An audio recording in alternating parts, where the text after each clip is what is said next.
President Biden showing confidence after his meeting with European allies over Russian aggression.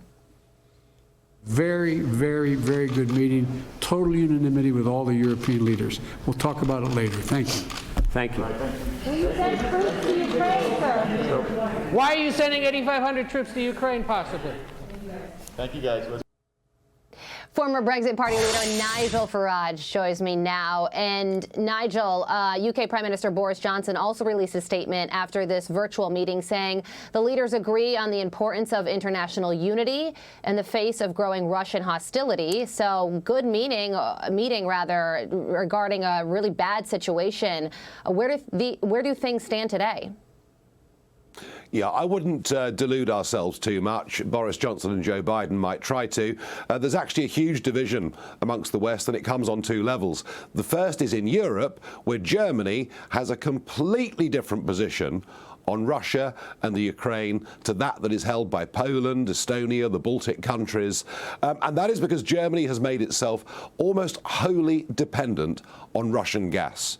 You know, if Putin turns off the gas supply, the German car industry closes down overnight. So Germany is really playing softball with this one, whilst the other countries, particularly those that are bordering the Russian Federation, are much more nervous and want greater action. And in terms of NATO, well, look, I'm pleased that the NATO leaders spoke, but please don't forget this.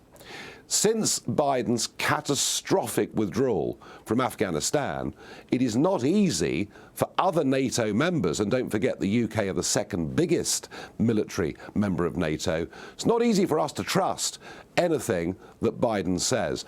I would put this to you.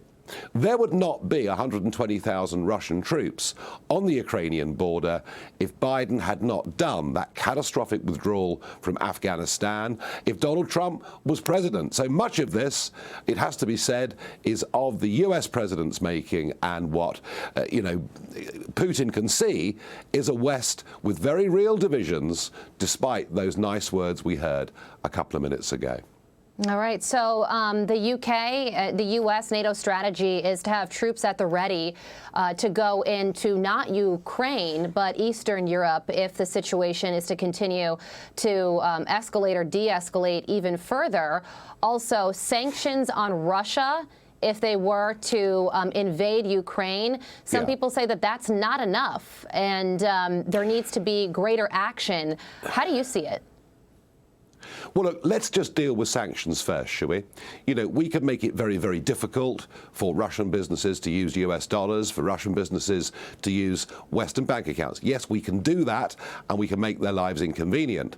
But when it comes to sanctions, they can turn off the gas supply to Western Europe. You know, they can close down Germany. So if it is a game of sanctions, Putin actually holds a much, much stronger hand. Now, the 8,500 troops, as you say, would be deployed to NATO members in the eastern part of Europe.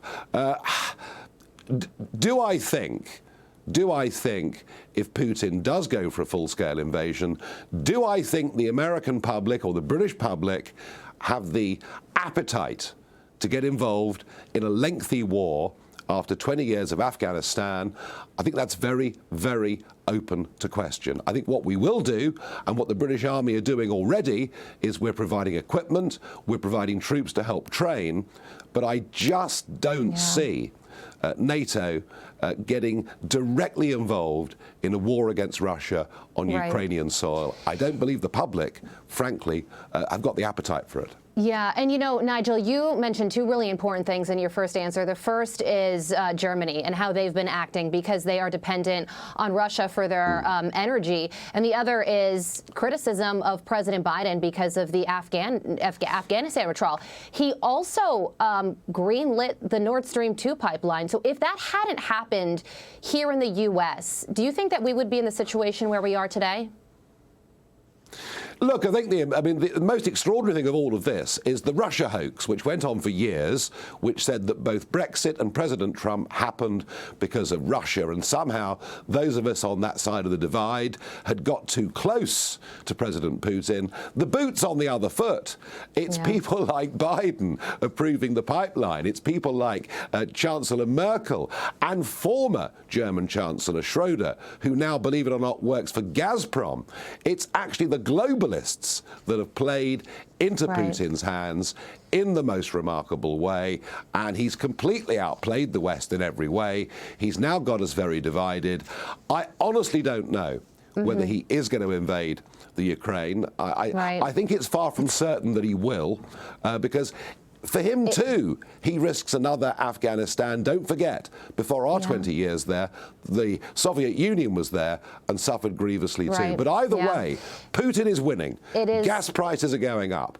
Oil prices are going up, and the West is divided. This already, strategically for Putin, is quite a big win. Nigel Farage, thank you for joining us. Hi, everyone. I'm Brian Kilmeade. I want you to do me a favor. I want you to click to subscribe to the Fox News YouTube page. This is the only way that I know for sure that you're not going to miss any great commentary, any great news bites, any great interviews coming your way on Fox. You can get it all here on YouTube. So subscribe right now.